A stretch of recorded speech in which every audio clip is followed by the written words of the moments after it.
Welcome back to Raised by Giants live discussion. Good to see everyone. Welcome everyone in the chat and any moderators and channel members out there, and to anyone that's listening to the replay. Thanks for joining us. And if you're listening to the show on the audio only, welcome. If you're watching on YouTube or X, be sure to follow the audio only podcast on any and all podcast platforms. You can set it to where the episodes are automatically downloaded on your device upon release. I personally like listening to a lot of audio only versions of shows, so you can do other things while you're listening. So follow Raised by Giants on Spotify, Apple Podcast, Amazon, iHeartRadio, and Google Podcasts so you never miss a show. The links are in the description. Also, A Clockwork Shining is now available on Tubi.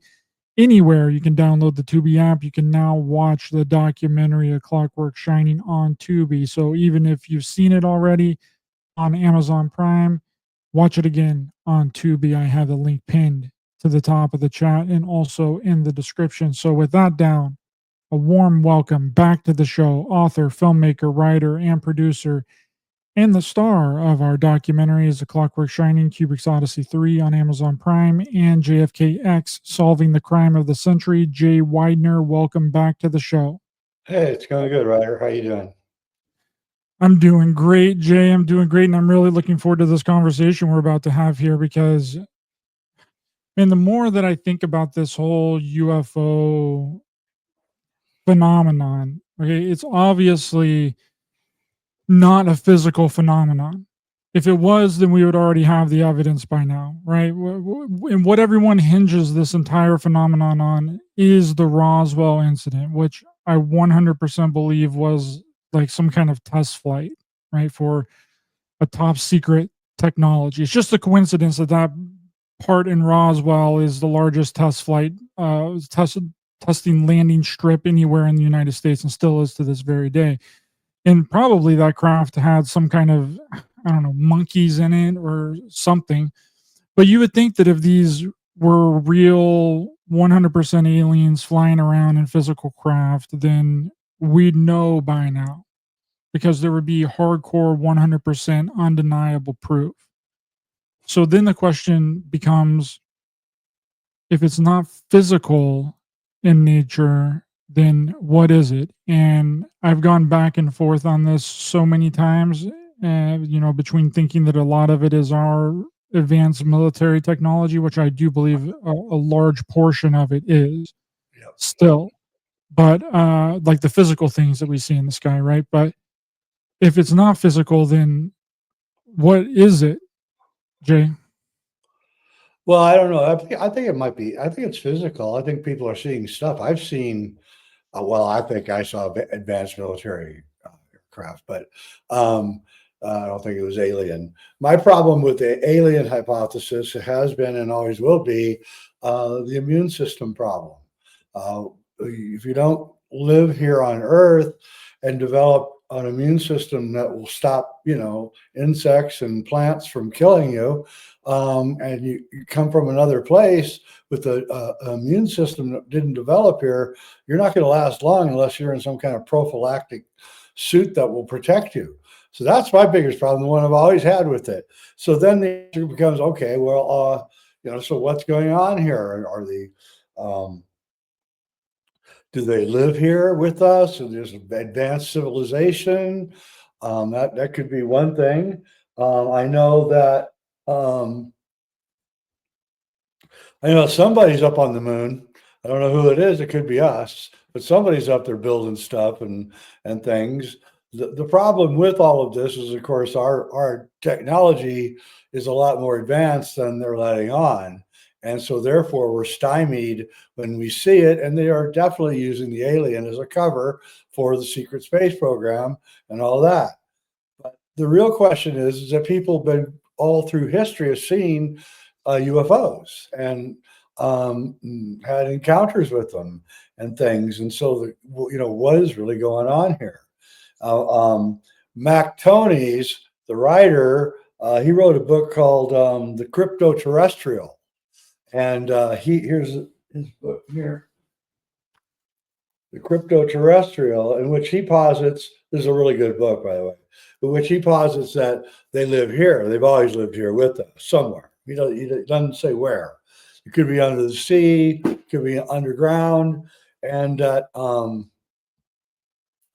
that they interact with us and they live here. That's why they don't have any problem with the environment and all that.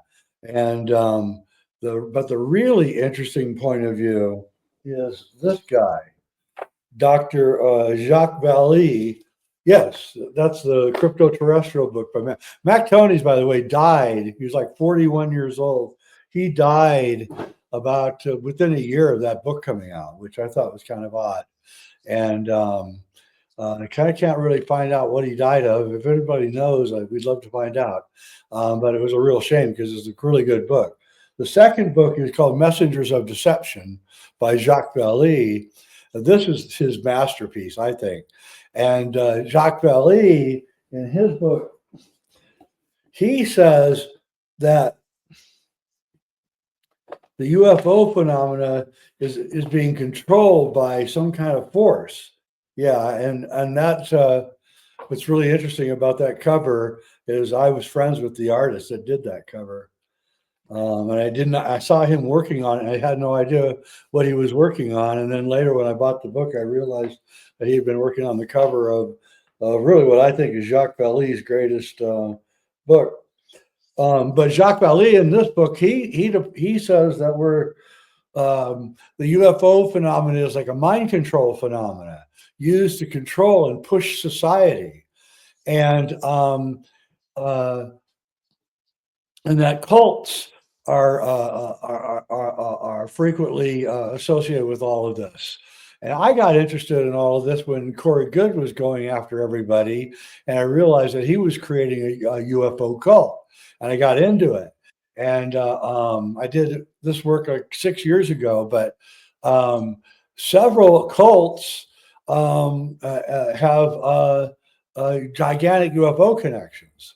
The Nation of Islam, Elijah Muhammad. That's a UFO cult. Louis Farrakhan. That's a UFO cult. They believe that aliens are going to come and kill all the white people, and that's the big part of their religion. Also, as you know, who was the people that killed themselves? What was they called? The Heaven's Gate. Yeah, Heaven's Gate was a UFO cult. They believe they're in contact with aliens and the whole thing.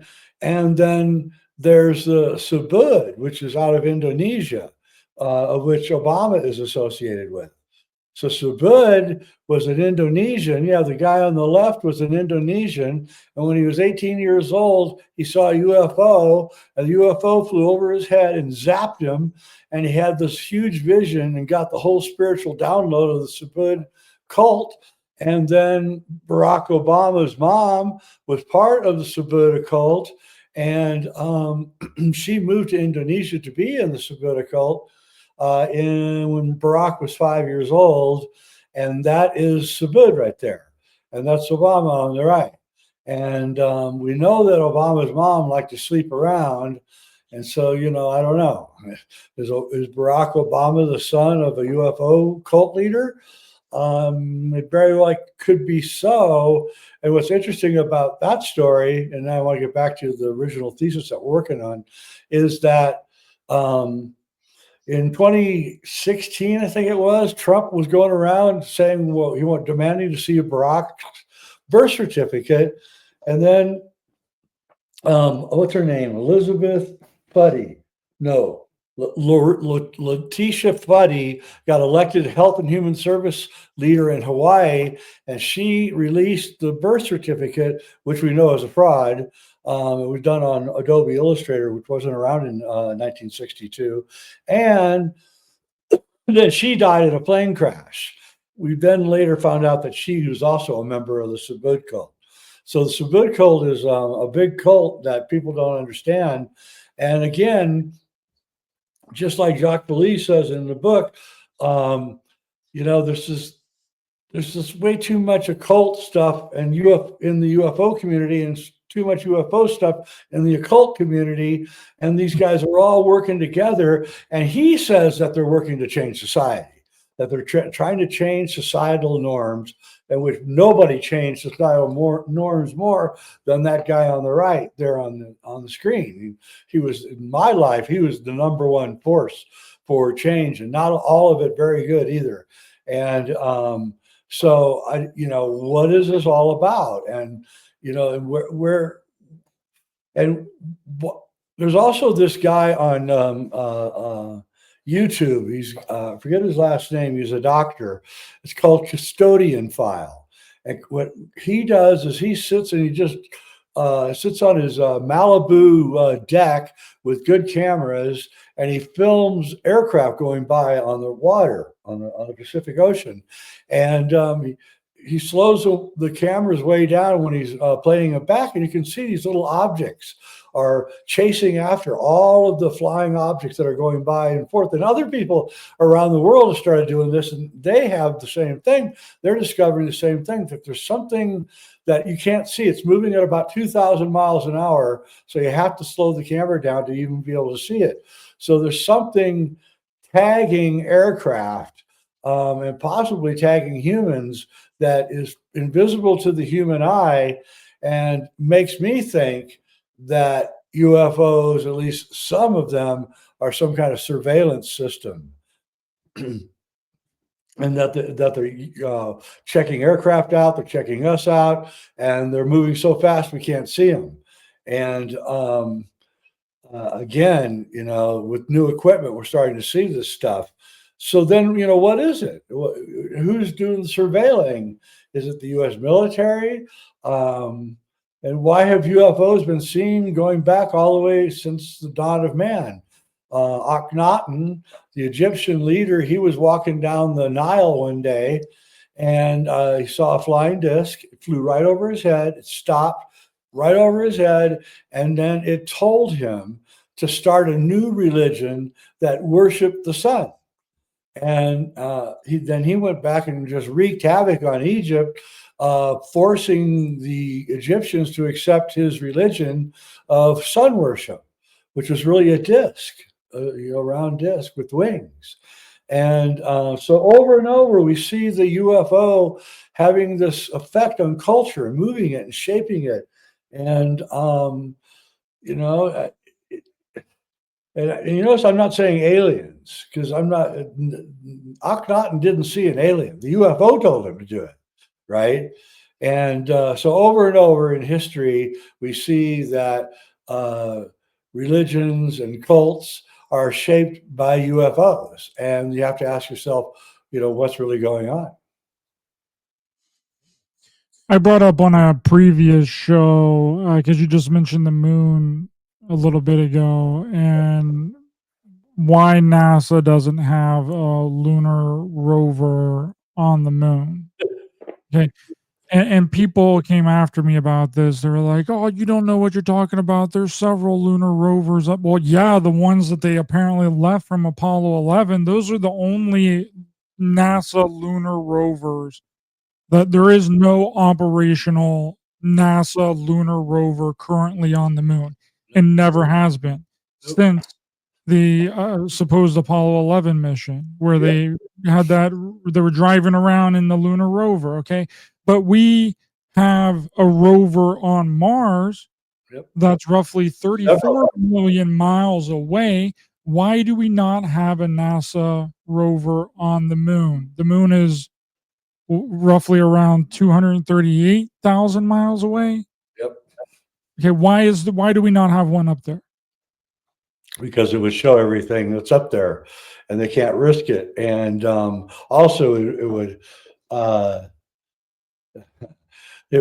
prove, naturally, if you had a lunar rover, you'd want to send it over to Apollo 11 and 12 and 13, 14 and 15 and 16 and 17 and see the sights and stuff, right?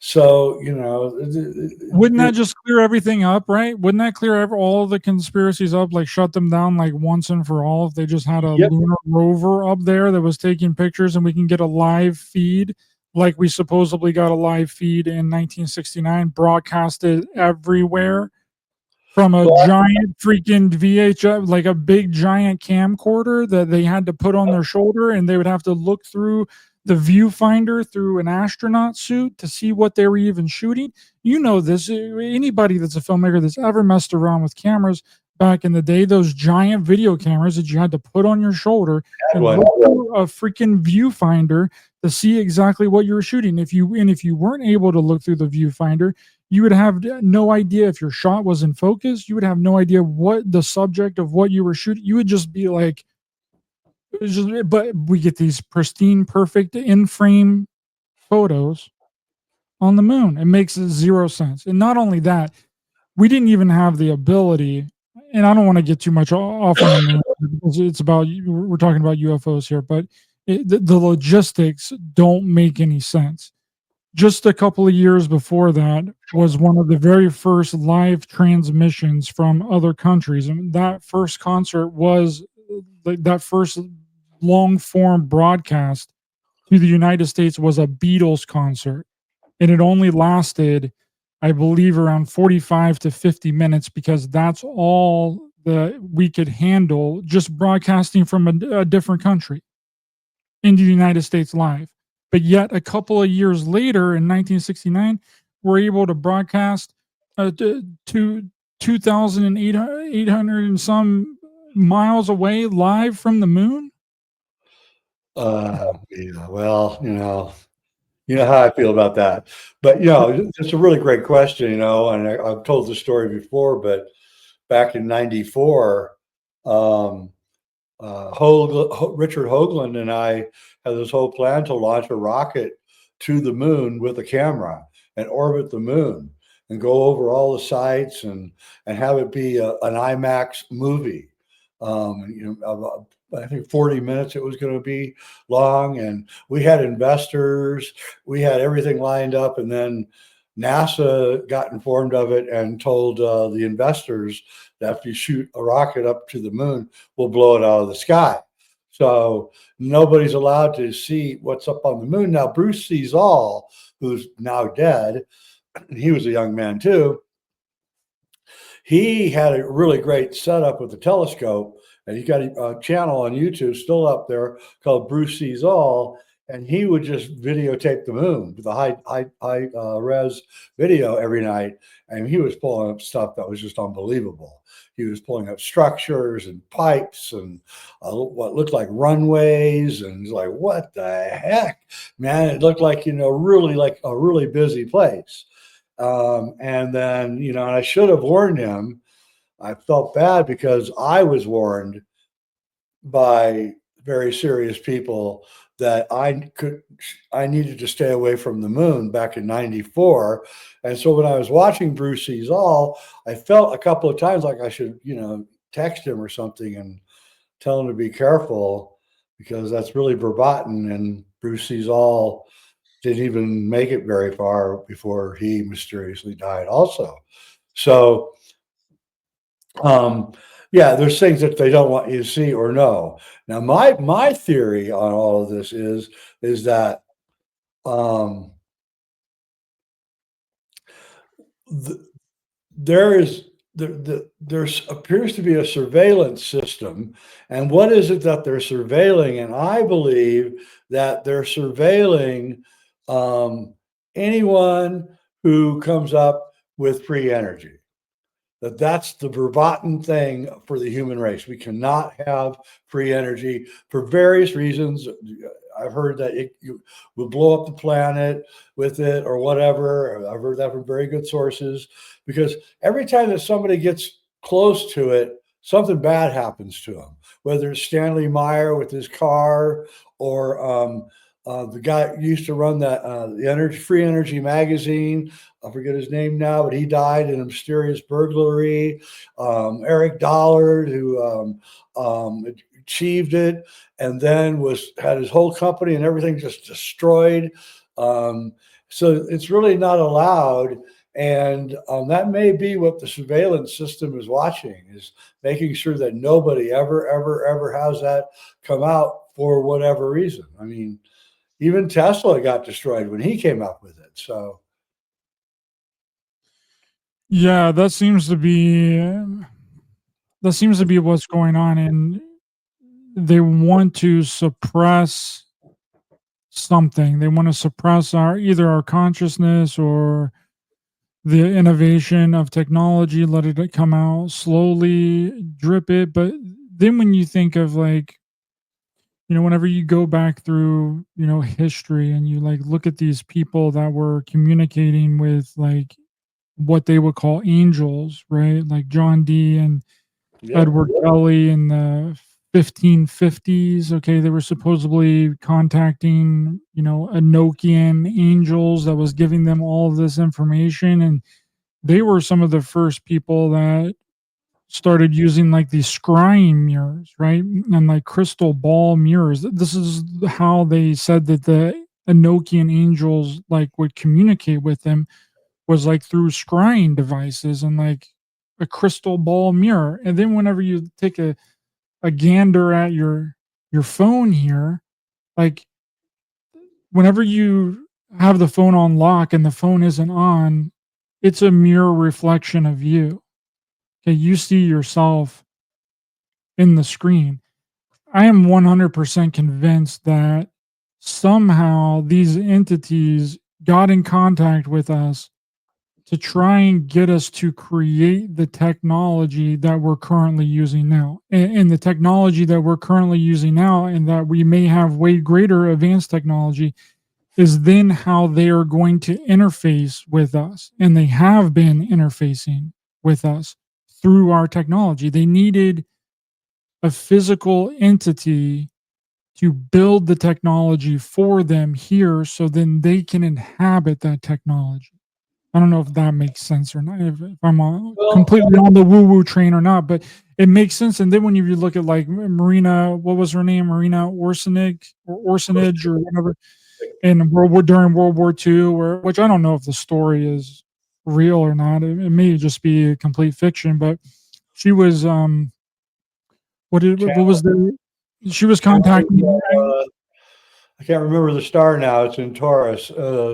But yeah, she Aldebaran. was It was the Aldebarans. Aldebaran, yeah, and she was channeling beings from Aldebaran, and then they gave her the plans to make a flying saucer, and then from there she knew Hess, and he was part of her little occult thing, Rudolf Hess, and he took the plans back with him and showed the Germans, and then began building the bell using heavy electromagnetic fields generated by spinning mercury. And that's also when the UFOs started appearing all over the place and looked just like the bell. And again, over and over, you see the same thing happening. And I forget his name now. His first name is Jack. He's a famous physicist. Somebody might remember his last name. He's still alive. He's about 80 years old, and he grew up in, I think, Brooklyn. And he said that when he was a kid in the early 50s, the phone would ring and he would pick it up, and it would be a robotic voice telling him that they were in a spaceship orbiting the Earth, and then start downloading high-level physics to Jack. We'll remember his name. Somebody out there will remember his name. And Jack is now a high-level physicist and has been his whole life, and attributes all of it to these weird phone calls that he received when he was a kid. His mom, saw him talking on the phone one day, and she, grabbed the phone and said, "Who is this?" And the voice went away and never came back and never made another phone call. So again, we see this other. Terrence McKenna used to call it the other because he didn't know what to call it. And he said the other reaches into our reality and, messes with us and then pulls back out. And we're like, what happened? And we don't know what happened. And so I really actually believe that we're dealing with um, a species that has spiritual qualities, and it's driving us into a direction. What that direction is, I have no idea. However, I will say this: there hasn't been a nuclear war. I've had nuclear weapons my entire life, and I was raised, in an environment where a nuclear war was imminent any second. And I know about how easy it would be to start a nuclear war and it hasn't happened. And that tells me there has to be like some third party somewhere who's making dang sure that it doesn't happen. And the same thing's true with aliens. Okay, so ever since people started having their little rendezvous with alien races, the aliens have a message, a universal message from the 1950s till now, and that is, you're destroying the planet. You got to stop what you're doing, right? And it's like, why are aliens caring about the planet? They're not from here. And so again, what is really going on here? And the answer is that the UFOs and I guess aliens are a control mechanism of some kind, a surveillance mechanism of some kind, used to redirect human culture, society, and consciousness into a unknown direction. It seems like the agenda is transhumanism, robotics, AI, and this like completely 100% surveillance state of every single person and every human being on the face of the planet. That's what it seems like it's pushing towards. And that's interesting with you're talking about this nuclear war stuff. I just had a friend of mine on the other day that worked at the Air Force Base where the Maelstrom event happened in the 60s. And then he said that there was another event that he was actually there for, that the exact same thing happened in 2001, where all the nuclear, like all the power to the nuclear missiles got disconnected Yep. for like 1 to 2 minutes, like randomly. And all that he was told was that it was something similar to like what happened before, but that's a very unreported one. No one really knows about that one. And in 2001, There have been many. I had a friend who investigated that whole thing, and uh, he did a thorough deep dive for years on the whole subject, but interviewed military people and stuff, and he concluded, and this is 30 years ago, he concluded that there are no rockets with active nuclear devices on them. They may have a nuclear device, but they've been deactivated. And he said the aliens are the first ones that deactivated it, but somehow they convinced the world not to do it. And so I don't believe there are any nuclear weapons actually right now that are active. And again, I think it's this third party force that we're talking about, making dang sure it doesn't happen. So, I mean, how hard would it be to, if you were advanced race, you survived the catastrophe somehow that would happen 12,000 years ago. And I have good evidence right here where I live that mountains have been hollowed out 12,000 years ago. So somehow some advanced people knew that this thing was coming, whatever the catastrophe was, and we can disagree on whatever that was, but it did happen because we know, because there's a layer of iridium over the whole planet. So we know something from iridium only comes from outer space. So we know that something from outer space somehow got into the planet 12,000 years ago. So that's where the layer is. So advanced race somehow knows that this object is coming at them, and they, with their super high technology, build a something underground to survive high up. And then they now have control over the whole planet with their technology. It actually makes a lot of sense. And why would they tell us anything about them? And they wouldn't. And so in the end, I kind of think the crypto-terrestrial theory is probably more close to what's really going on. And they're highly advanced, and they're probably the ones up on the moon, and they're probably made a treaty with the secret space program. And Elon is probably, sending rockets up in space so he can see if he can find them. The remnants, or, their technology that's up there. So I think everybody kind of knows it, and they're kind of, just being coy about it.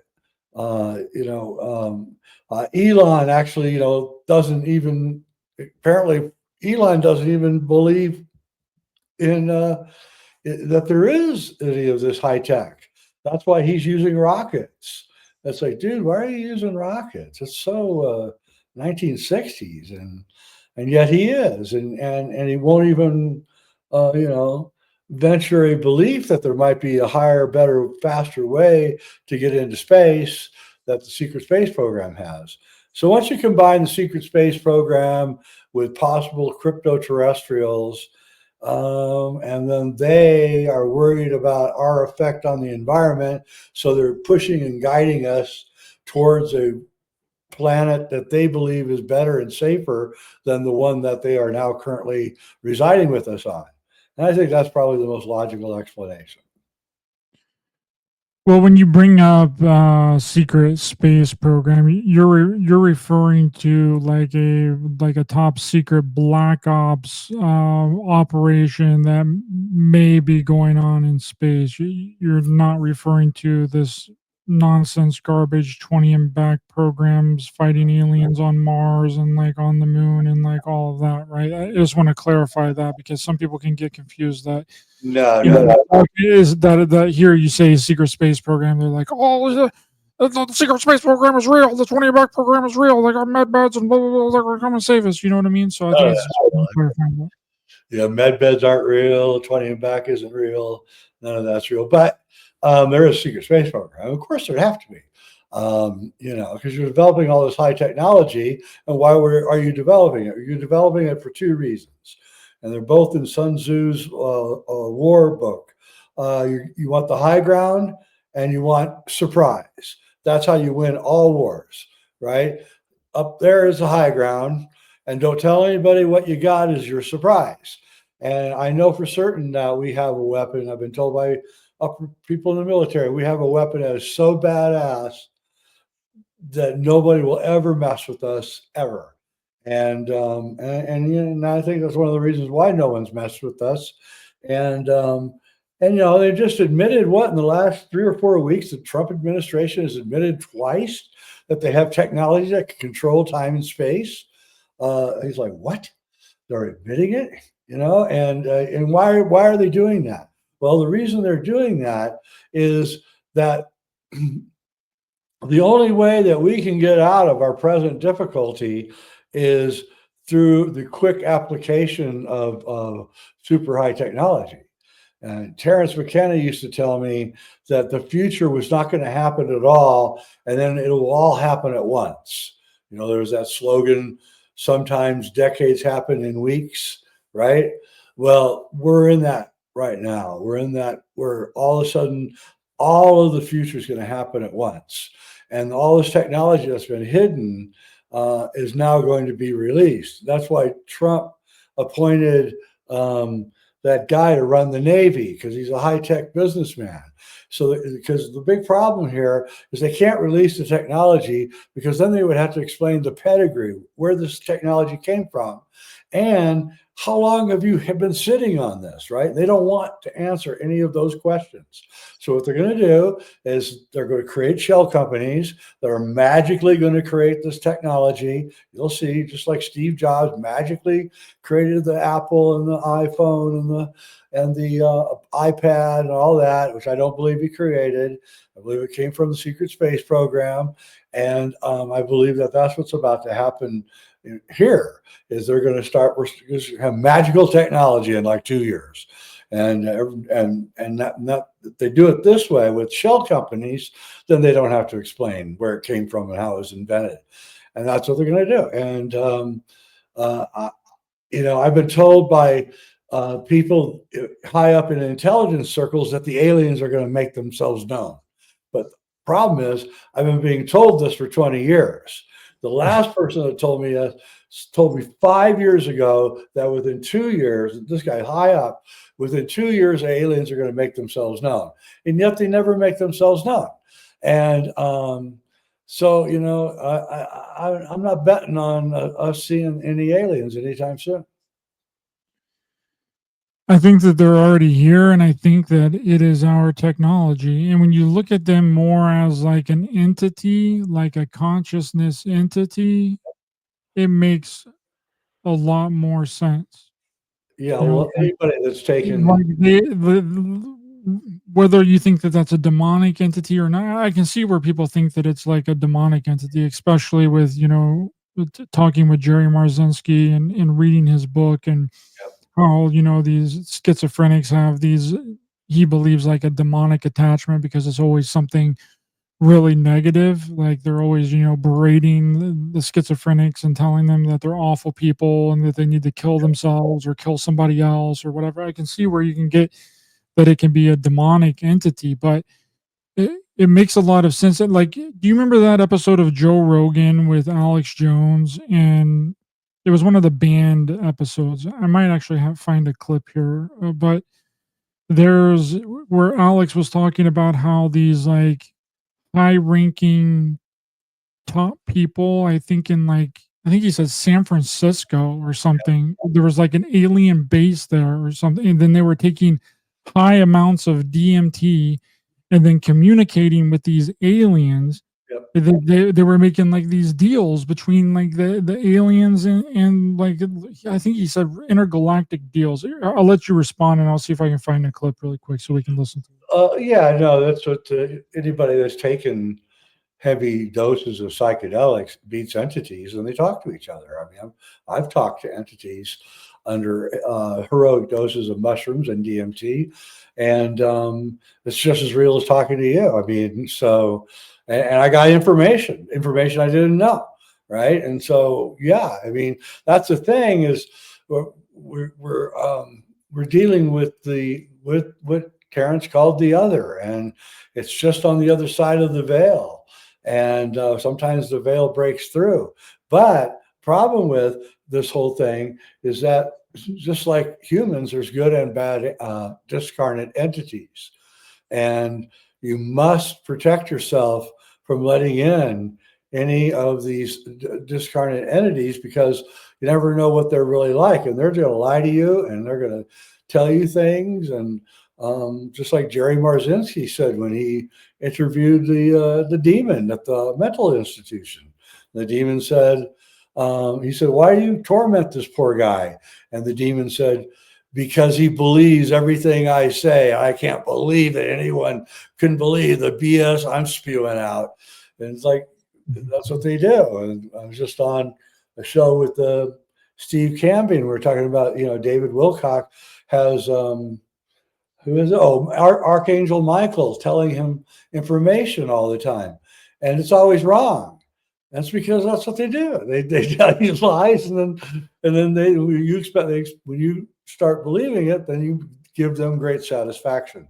So we're dealing with two different levels. There are physical things going on, and then there's a spiritual thing going on, and sometimes they mix together. That's what Jacques Vallée, in his really good books like Dimensions, talks about, how alien encounters are just like encounters with the fairy kingdom or goblins in the old days. Great book, Fairy Faith in Celtic Countries, is written in like 1920, is all about the encounters. He went and interviewed Irish and Scottish people about their encounters with the fairy folk. And the fairy folk would come into the bedroom at night, they would steal the children, would do all sorts of things. And it looked a lot like the aliens. They were short and had pale skin and, big eyes. And so again, where does the physical and the non-physical meet? And I think that's the question that we're really asking here. And what are UFOs really? Is it a trans-dimensional surveillance system? Or maybe the UFOs are actually watching for aliens or outside invaders and making sure they're not going to get in. So I don't know. It's a great question. And it's one that's, been asked now for probably about 50 years, ever since psychedelics really got discovered, and people started asking themselves, well, what is that going on over there? And, and psychedelics are not to be taken like a recreation. Psychedelics are taken strictly seriously by serious people who are not going there to, act like idiots. They're going there because there's something there, and it deserves everybody's attention. Everybody that takes DMT always meets the machine elves.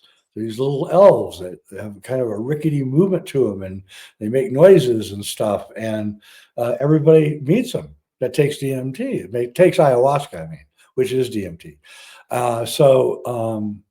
What is it? My contention is that we are surrounded by a invisible world. I'm making a series right now called The Invisible Universe. And I believe that our limited eyes and our limited hearing cannot see the entire spectrum. And so right now in this room, there's living, breathing beings that are invisible here. And psychedelics allow you to sometimes see them. And John Dee and Edward Kelly were very likely, by the way, also taking psychedelics during these sessions. We now know that psychedelics were much more ubiquitous all over the world than we ever dreamed before. There's a book called The Keys to Immortality, came out about 2 years ago. Great book about this. The guy goes all the way back through history and shows you how everybody had some kind of psychedelic in their culture. And that's just been missing from our history. We didn't realize that, the witch that was making the potion was using, a mushroom that she found in the woods, right? And that kind of stuff. So the blending of the realities is really the most fascinating thing, I think, going on. And, then you have to include things like, ghost encounters in this, and all of it. And it's all about our interacting with this invisible universe, and this invisible universe is here with us. So it's pushing us towards the dynamic that it wants, and it's more powerful than us by far. And that's what I really think is going on here. And I hope to demonstrate that in my series if I ever get it done.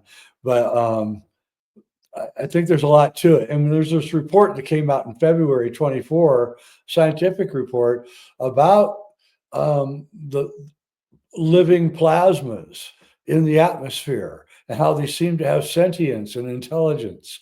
And this is a report by astrophysicists who, have picked up the stuff on video and examined it. And they seem to have predatory nature about them too, where they go after people and go after each other. So I think that this is going to become more and more obvious that we're sharing this place with a vast sea of intelligences that we can't see. Well, you know what Bob Lazar and George Knapp all say about this is that the big secret that the government is holding back about the UFO and the alien phenomena is that the extraterrestrial intelligences see us as containers, right? But that is what a non-human intelligence AI system would also see us as. That's a great point. NHI, non-human intelligence, is interexchangeable with AI. AI is also non-human intelligence. See, there's multiple meanings and multiple layers to the words and the phrases that is popular and that they use. It's a great point. I can't deny it. And consciousness, so there's all this discarnate, that means without body, discarnate entities all around us, right? And they're called jinn and archons and demons and angels, and there's all sorts of fairies and all sorts of names for them. But one of them was, nefarious and wanted to occupy a body, because you can only have true consciousness once you are in a body. So consciousness, once it gets into a body, can now deal with the outside world. All right. So when consciousness enters a dog, it's dog consciousness. We call it, the dog has instincts. It knows how to protect itself. It knows how to dig up bones and stuff. No, it's dog consciousness. Cat consciousness, same thing. It chases after mice, right? Well, that's because that's what cat consciousness does. And there's human consciousness. And then there's consciousnesses of entities that are invisible, that have bodies, we just can't see the bodies. But your point is well taken. What if the ultimate goal of the archons or whatever they are is to become embodied. And the only way that they can become embodied is through AI and then through robots and that kind of stuff. And that really, I mean, that goes with Rudolf Steiner's theories about the return of these super evil forces in the 21st century. And he said we're going to do just what you just said, really embody themselves here in the third dimension. I And they're mean, going to have us do it for them. That's the way that it's always worked, and that's the way that it's going to be until they can come into our reality in some form of physical existence, and that will be through a AI robotics, completely 100% synthetic being. Like that would be the empty shell. That would be the 100% empty shell, empty vessel container, as if it is 100% robotic. And that's another thing that Alex Jones also talked about in this exact same Joe Rogan episode that I was referring to, which we're going to listen to that clip here in just a second. I have it brought up here. But he also talked about how his dad was a top secret engineer and that he was creating human cyborgs. Like way back when Alex Jones was a kid and he was growing up, and his dad was telling him around the dinner table that they're working on these human cyborgs. Okay, like it's all connected and it all makes sense when you think about it in that light. Like they need the technology to be able to essentially, yeah, I guess you can think of it as like an incarnation. In order to incarnate in here and not have to fight out another being or another consciousness for the body anymore, they would just be printing 3D printing bodies for them to inhabit, to like come down. And it's like it's Star Wars Clone Wars is what it seems like. But here's the Alex Jones clip about him talking about these high up people taking high amounts of DMT and contacting aliens and making intergalactic deals. Here it is. Okay, because this is not my opinion. This is the real research that I have heard, that I have talked to Army generals, commanding generals, major generals, generals, CIA, everybody, and they're all 100%.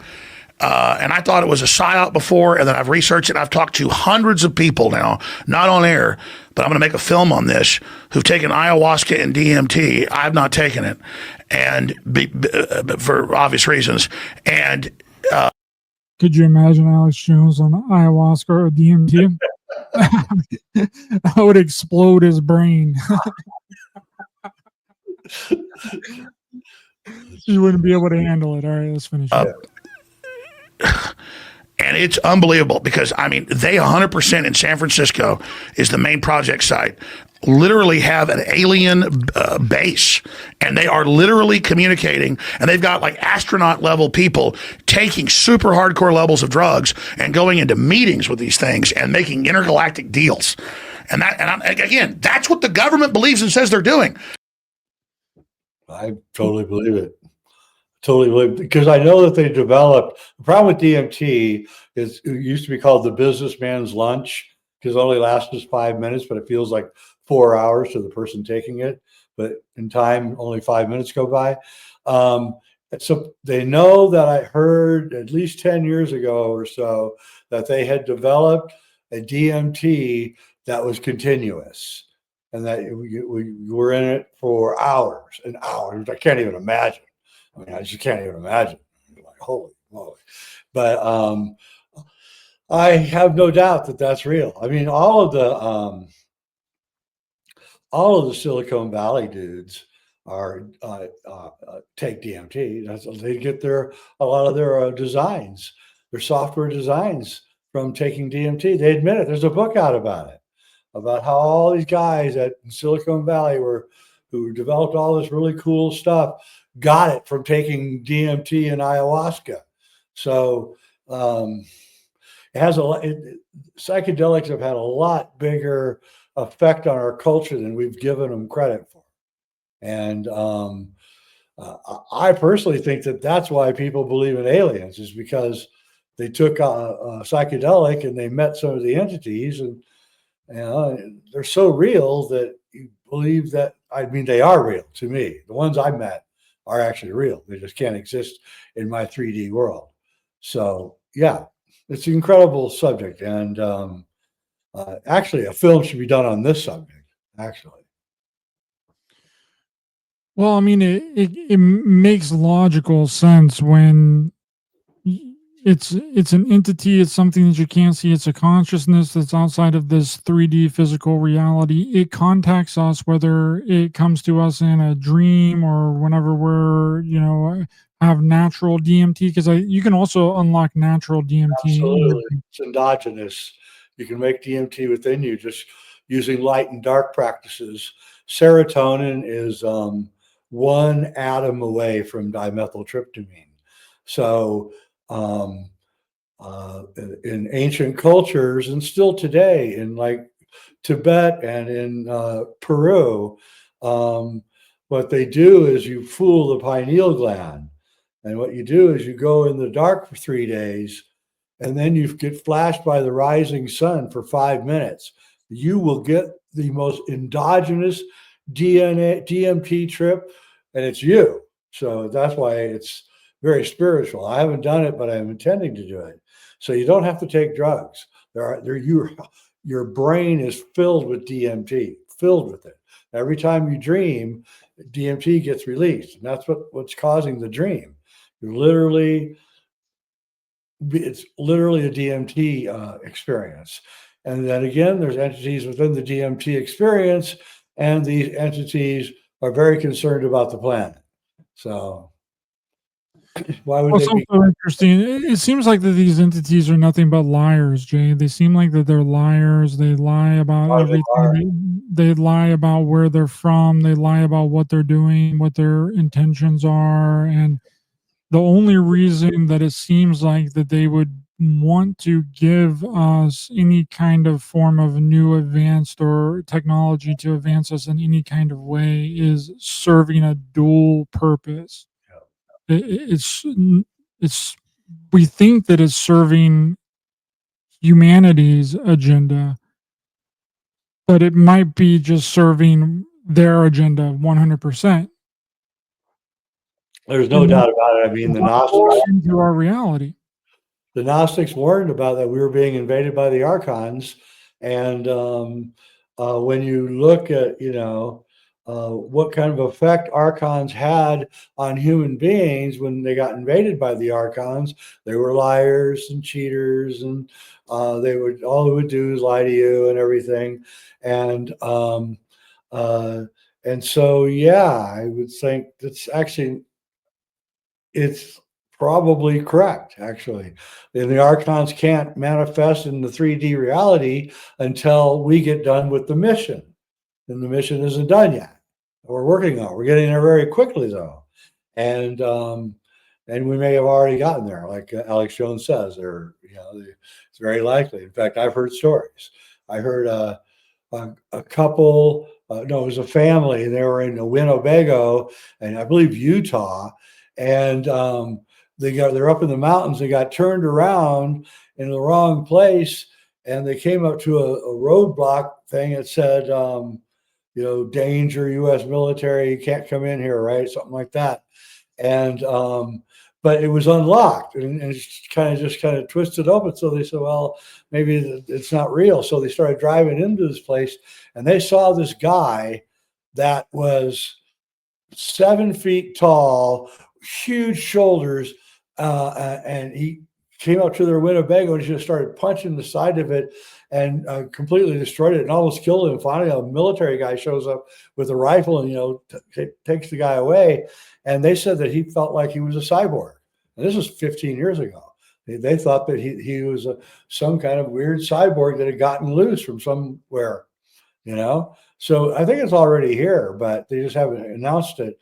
Be a pretty scary world, that's for sure. Well, when you think of everything that's talked about constantly in this community, it seems like that it's already happened. You know, they're using double speak, they're using word magic, they're using that. Forget what is the Freemasonic term for it, where they say one thing but they mean like something completely different. There's some kind of training that Freemasons go through to learn to master that skill. But when you look at like, oh, the aliens are going to come and give us the technology, or the aliens have already crashed and then we took that technology and reverse engineered it.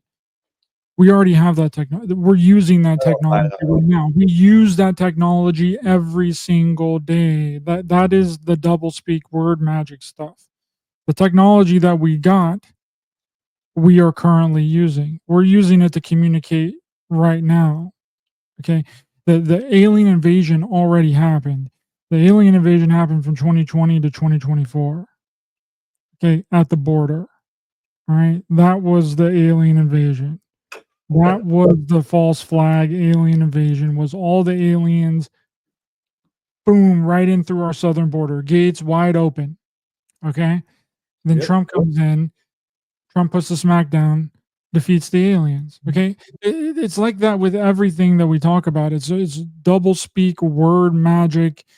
Yeah. They throw people off base to get them confused about exactly what's going on when it's actually really happening, but it's happening right in front of our eyes, but we don't understand it because we're looking for some hairy fairy UFO aliens in the sky for aliens to come down and like meet us. Well, I'm sure you've met I've met an alien. I've met several aliens. I've met several illegal aliens. You just walk down Southern California and you're going to meet a lot of aliens. There's a lot here in Colorado, that's for sure. By the way, crime rate in Denver dropped 35% in the last 2 months. I wonder what happened in the last 2 months. I don't know. I can't think. What it was it? I don't know. But yeah, that they have to tell you what they're doing before they do it, and that's some part of their occult ritual. I don't know why that is, but so it's easy now to kind of predict what's going on if you know that rule. So, but yeah,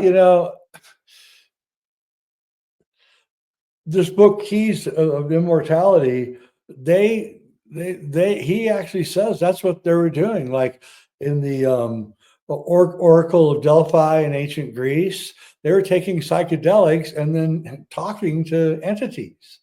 I mean, this is all throughout all cultures. I mean, Egypt and everywhere, and so we have to accept that the psychedelic contact with the other is a historical viable act all over the planet. And then when you look at like, crash retrieval can mean several different things as well. But unfortunately, the community looks at it as like, something that happened in recent times, like that the military saw this craft go down on the radar and they immediately sent a team after it to find it. And then, like that it happened in recent, like, day and age. That doesn't have to be the case either. Okay. It can be an ancient technology. Okay. I think that was the whole reason that we even invaded Iraq and Afghanistan. There was no reason for us to even be there. We went in there and we raided all the museums. We took out all the ancient artifacts. We shot all of their ancient sites. We used all their ancient sites as target practice.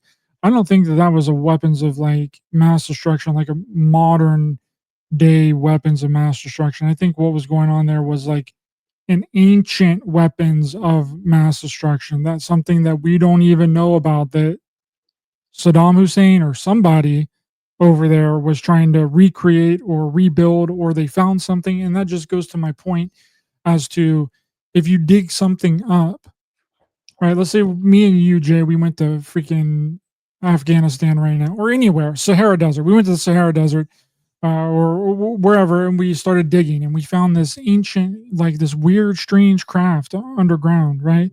And we dug it up, and we got the excavators in, and we took it, and then we brought it back to the United States somehow.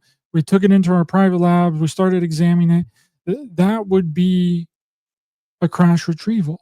That would still be a crash retrieval, because it doesn't matter how long the period of time between it being there and you finding it. It's still a crash retrieval, regardless if it crashed last week, yesterday, today, or 500 years ago, or 1,000 years ago. It's still a crash retrieval. And that's what several people, including Bob Lazar and including Jacques Vallée, that was just on Joe Rogan, were under the impression where these craft came from. They were under the impression, without being directly told. Now, Jacques Vallée says that he had access to some parts of some kind of technology that was found, but they both say that they were under the impression that these came from archaeological digs. Well, I heard this must have been about 2016 that they were doing renovation at a mosque in Saudi Arabia. I hope I get this story right. And they were digging down under the mosque and they found this like 12-foot long, foot wide tube thing. And they didn't know what it was. And so they brought it out and they called their scientists in, and their scientists did something to it and it went off. And there was like 50 people around it at the time and they all died. And so the Saudis called Putin, and Putin sent in a bunch of Russian scientists down there, and they looked at it and realized what it was. And it was like some kind of a plasma device, a weapon, and it could be shot and aimed and stuff. And they said, this thing is really, really, really friggin' dangerous. And so they moved it to Antarctica, where it is right now. And they back engineered it, and it's an ancient device that was a weapon from somebody in the past. And so, yeah, I think that's what's going on. You know, Hitler had a group of guys going all over the world called the Anunnaki. They were the SS officers, and they were going all over the world looking for ancient technology. That was what they did. That's all they did, right? I'm sure the Holy Grail is some kind of ancient technology that we don't understand. Ark of the Covenant for sure. Ark of the Covenant, definitely. Ark of the Covenant for sure. I mean, that thing, you know, you couldn't get near it. It would electrocute you. And it all has to do with, you know, electric universe and all that. So, yeah, I think that there is all sorts of stuff that's been dug up, and don't need to resort to getting it from the aliens at all. And so, you know, if you found a dig and the dig had all this technology in it, you would call that a retrieval, right? But is it a crash retrieval? Not necessarily a crash, just a retrieval. But if you put crash in front of retrieval, that makes it sound completely different, and you now got a great cover up going on. So I am almost positive that the entire Earth has been had radar and LIDAR and everything on it. They know where all the ancient sites are. They've probably gone to them all by now. They did it in 1958. It was the International Geophysical Year. They spent the entire year, the UN, just mapping and going everywhere all over the earth for some reason that they never were very clear about. Yeah, Off the Hook is saying a planted crash retrieval. I mean, and a lot of people refer to these as like gifts. Like There this you is go. what If it's a planted crash retrieval, you're removing all the pedigree from it, right? You don't know where it came from. It's a crash. So that's actually a really good point. Yeah, and it being like people referring to them as gifts, like, well, it doesn't have to be gifts from extraterrestrials. It could just be gifts from past civilizations that was here thousands of years ago.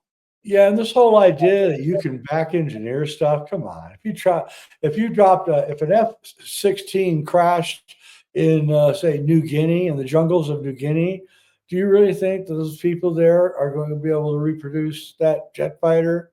No, they're not. And they wouldn't even know where to begin. Do you think in 100 years people are going to know what a floppy disk is? No. There you go. No. Solves the question right there. No, floppy disks are already irrelevant. Yep. People already don't use floppy disk anymore. It's already like a such an old technology that is no longer needed. So in 100 years, it's going to be like floppy disk never even existed. And also I in gave 100 a years, DVD to a 14-year-old guy, and he didn't know what it was.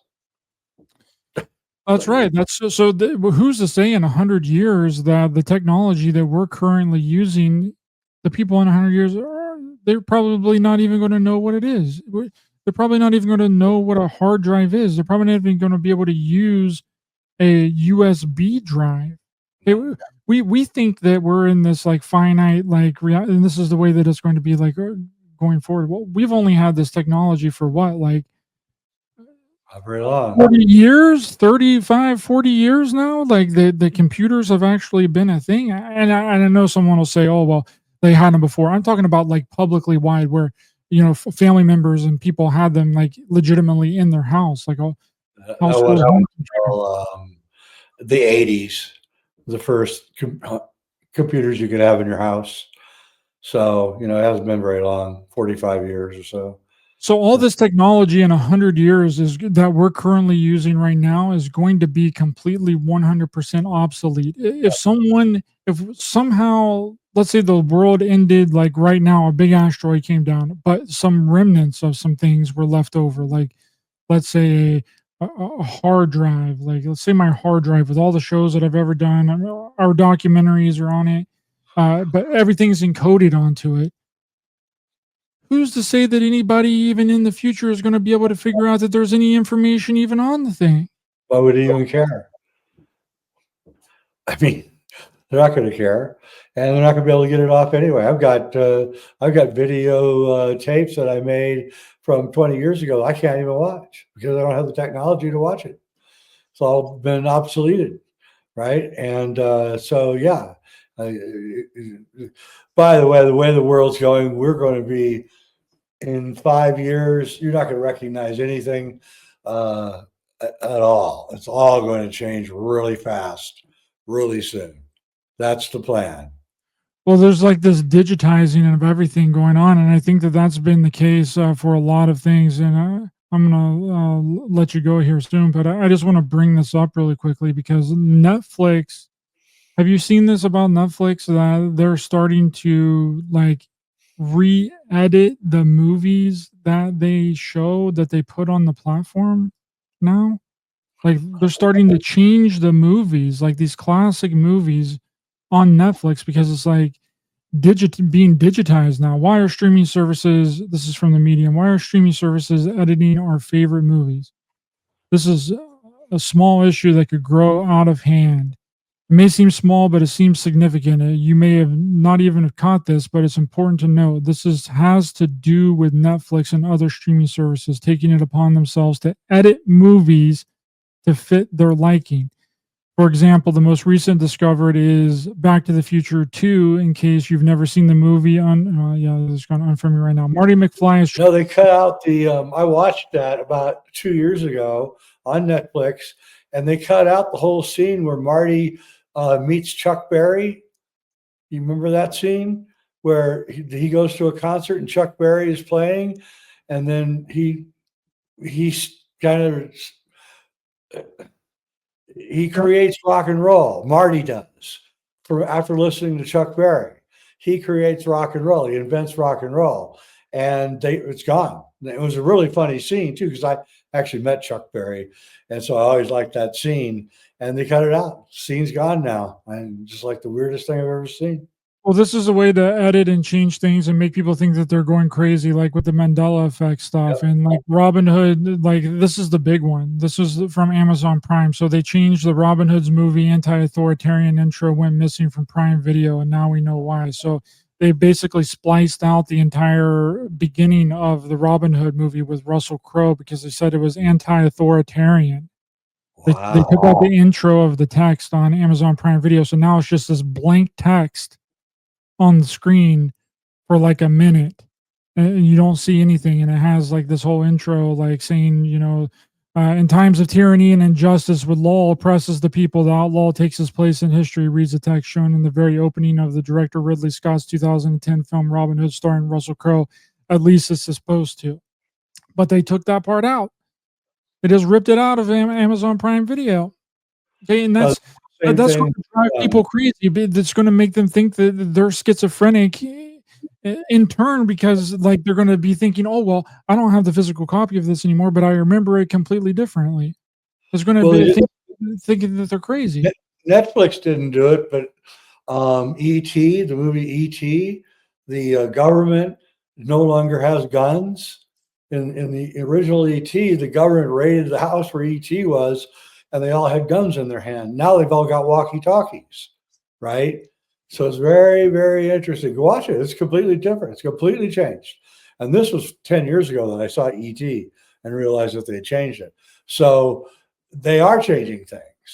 And why again? When is it this force that we've been talking about?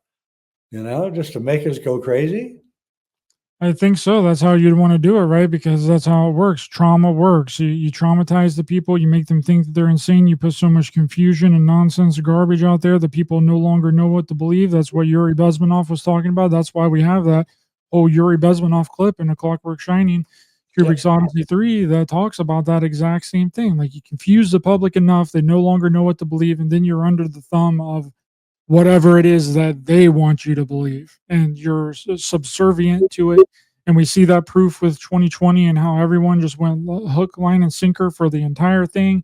It was a whole big thing, and that's just proof of it. That's the way. Yeah, demoralization, destabilization, crisis, and then normalization. We're in that normalization phase right now, and the way that AI has progressed, has gone from pretty much nothing to like being a really big deal to people using it every single day. I mean, there's no other explanation for it other than it's a freaking entity. It's an entity. I think that if an antichrist exists, Jay, that the antichrist is AI. There is nothing more inhuman than an artificial intelligence, an artificial life. That would be the opposite of God, would be artificial intelligence. Well, I mean, it's supposedly going to hit 170 IQ next year. Um, Average human has about 100 IQ. So, are we even going to be able to talk to AI when it's like 4 times smarter than we are? And I really got to wonder. Yeah, that's the other thing now is like you can start to catch AI up on some things. Like you can start to like, be like, what are you talking about there? That's not right. That's not correct. But once it gets even smarter, I don't even know what they can. They're going to have a dumb mode. They're going to have a dumb mode for a lot of people. I asked Grok 3 the other day, "Are you stealing my ideas?" And he got really angry at me. But it is, of course, it's stealing your ideas. So, Well, Jay, before I let you go, I think it's important for you to. We kind of started to touch on it in the very beginning about the moon landing, but there's a story that you have where you were writing a book about the moon. Would you like to tell that story for everyone, and then I'll let you go, and we'll hang it up for today because it's a very fascinating story. And there's another one. Yeah. yes, I touched on a little bit. So Hoagland and I got called before a very, very hugely important. It's not really venture capitalists. It's much bigger than that. Venture capitalists are just businessmen looking for inventions. These were high lawyers, very expensive lawyers. And what they did was they would look at projects and then go out and gather money up for the project and put it into it. And they had once a week, you had 5 minutes to give your spiel to them. They do like a 2 hour every week. They listen to these spiels. And so Hoagland and I had 5 minutes to give our spiel. I got up first and I said that, we're going to make a movie called Return to the Moon. It's going to be an IMAX movie. And then, and it's going to make millions of dollars. It's going to cost $25 million to do the project. And we're going to make back $250 million. Then Hoagland got up and said how we were going to do it, how we were going to do the launch and where we're going to do it from. And by the time we got done, the lawyers were like they couldn't believe what they were hearing. And so we were there for like 4 or 5 hours talking to them about this project, and they were taking it up. They were going to do it. They were going to get a big name talent to direct it, and they were going to go to IMAX. And and everything. And they introduced me to all their different lawyers. Each one had a different function. There's like 8 or 9 guys. And I met him, and Roe Hoagland met him. And this was in Seattle, where I was living at the time. And so we were in communication for about a week. They were really excited. They said they talked to this guy and he agreed to do it. And, then all of a sudden, boom, all the communication went off. And we didn't know what to do. They just would not return our phone calls or anything. And then about a week went by, and I was getting on the ferry going back to Bainbridge Island, where I lived from Seattle. I was shooting a film there, and I got on the ferry. And as I was getting on the ferry, I saw one of the lawyers. He must have lived on Bainbridge Island too. And I said, "Hey, how you doing?" And he got kind of nervous. And we came over. He pulled me over to the side in the very quiet area, and he said, "Listen, I used to be a helicopter pilot in Vietnam. I ran 60 missions saving GIs who were, wounded behind enemy lines." And I said, "Oh, wow." And then he said, I taught Buzz Aldrin and Neil Armstrong how to fly helicopters. I'm like, whoa. And then he said, "So last week I called up the head of NASA, whose name I would say you would know." And I said, "Wow, like really getting freaked out now." I go, "What? You talked to the head of NASA?" He goes, "Yeah, I told him what you guys wanted to do. And he said, if you launch that missile, we'll shoot you out of the sky." So, I was completely, depressed, and, and my project was not going to come through. And I went home and, laid around and moped around for about a week or so. 2 weeks. And I lived on a place that had a really long driveway with all these big trees. And it was raining one night. It was about 10 o'clock at night. And I saw these lights coming down my driveway, which I kind of like wasn't expecting anybody. And so I opened the door because I'm kind of curious as to who's coming down my driveway. It's pouring rain. And I look, and it's this like really brand new Lexus, this car. And the door opens, and the guy that I see on the ferry, I'll call Frank, he gets out of the car, and I say, "Hey, Frank, how you doing?" He says, "Good." I said, "Why don't you come in and get out of the rain?" He goes, No, I'm not interested in that." And I said, "So what's going on?" And he said, "Well, I've been talking to my friends." I said, "Your friends?" He goes, "Yeah, my friends. And when we were at that meeting at the law office, you said at one point that you had been writing a book about all the stuff on the moon." And I said, "Yeah, I finished it. I'm going to be looking for a publisher soon." And he said, well, my friends want me to tell you that publishing that book probably is not a good idea. And I see you've got a fire going there. Yeah, I think that's a real good place to throw that manuscript. This is before computers, you use computers for writing. And and he said, "That's all I really have to say. See you later, man." And got in the car and drove away. And my ex, I was married to another woman at the time, and my ex-wife was there. She heard the whole thing, and she hated my conspiracy stuff. Just freaking hated it. Probably the reason we got divorced. And she was in tears, just completely in tears. Oh my God, you just got threatened. You just got threatened." I said, "Yep, I just got threatened." And so I took the book and I threw it in the fire, and never looked back. But yeah, that's my story.